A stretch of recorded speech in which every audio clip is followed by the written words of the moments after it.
Good morning and welcome to Car Talk.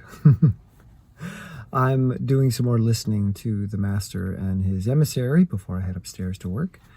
And today he's discussing John Dewey, William James, and Martin Heidegger, and how it is that we come to know things, how it is that we come to understand. How do we build our personal epistemology? How do we know what we know? And how do we build our cultural or national epistemology? So I want to talk about understanding and knowledge and what's going on in the world or in the States or just in the minds of much of the population right now. So I used to think a lot about the idea of understanding, and I found it problematic.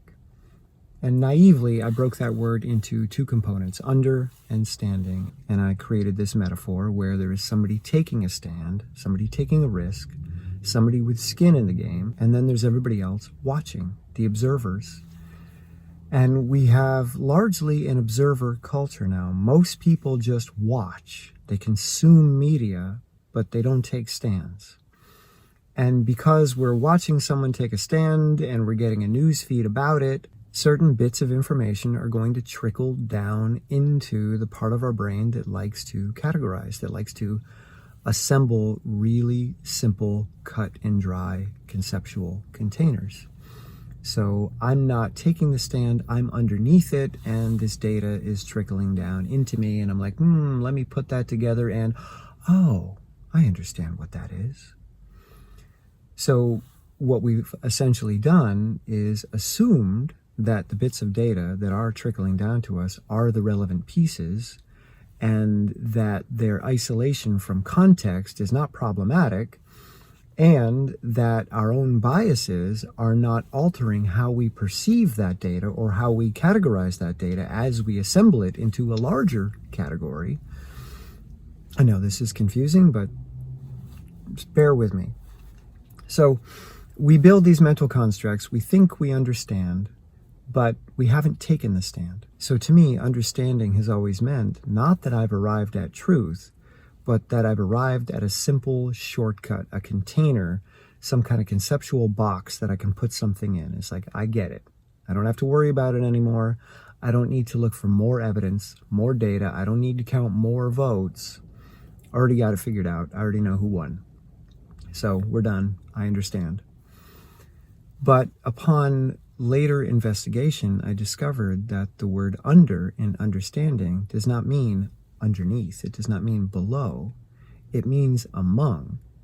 We just mispronounce the root of that word in English. It actually comes from inter, so like interbeing, interstanding. And what the word actually means, if you look at the etymology, it means to stand among, interstanding.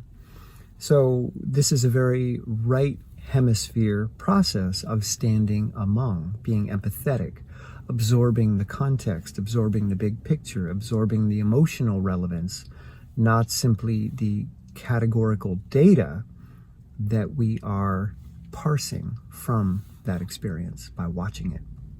So in the old sense of understanding, it was about standing among. It was about standing in somebody's shoes. It's about standing in somebody's house, standing in their life, standing with them.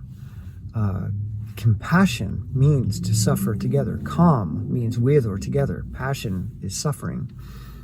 So in this sense, understanding is what arises out of compassion, out of suffering together. Like, oh my God, I get it. I'm there. I feel it. Holy cow. Rather than I saw it on TV and, oh, isn't that too bad? Or look at that idiot. And I'm hearing words like that thrown around a lot lately, that people are vilifying one group or another. Doesn't matter what side of the political spectrum you're on. It seems that everybody is vilifying everybody else, or at least a lot of people are vilifying a lot of people. We'll take that word everybody out of there. So the point I'm trying to make is that politics, as we're currently experiencing it, is a very left hemispheric process. It's about categorization. It's about very clearly defined groups, good and evil. This candidate represents the good. This candidate represents the evil.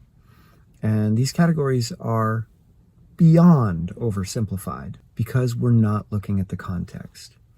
We look at someone who drives around with a certain type of banner or flag on their truck, and we immediately put them into a category, but we don't know the context.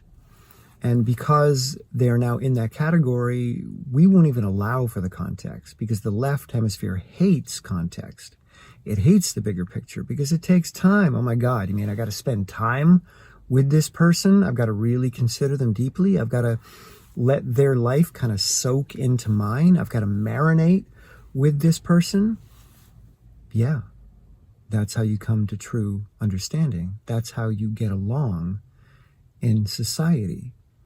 By mixing with other people's experience, by mixing with other people's ideas, by allowing people to be different than you and immersing yourself into their context so that you can come to an understanding, an interstanding. The alternative is hatred and bigotry and violence and perhaps even civil war. So as you go about your day today, keep that in mind, that good and bad are simple categories that don't take the context into consideration. And if we can get more and more people to widen our lens and to see the world not just through the left, but also through the right hemisphere, and to take in the bigger picture, we can see that, oh, we're all in this together. We're all human. We're all victim to these categories, us and them, good and bad, right and wrong. And if we can just back up a little bit, maybe we can learn to live together and work together rather than letting this hatred and vilification build within you until you can no longer see a person. You just see a category, and you decided that that category is wrong and bad, and we just need to get rid of it. That doesn't end well. So I hope you can find some space today to widen and breathe, expand, feel the context, not the category. All right, off to work.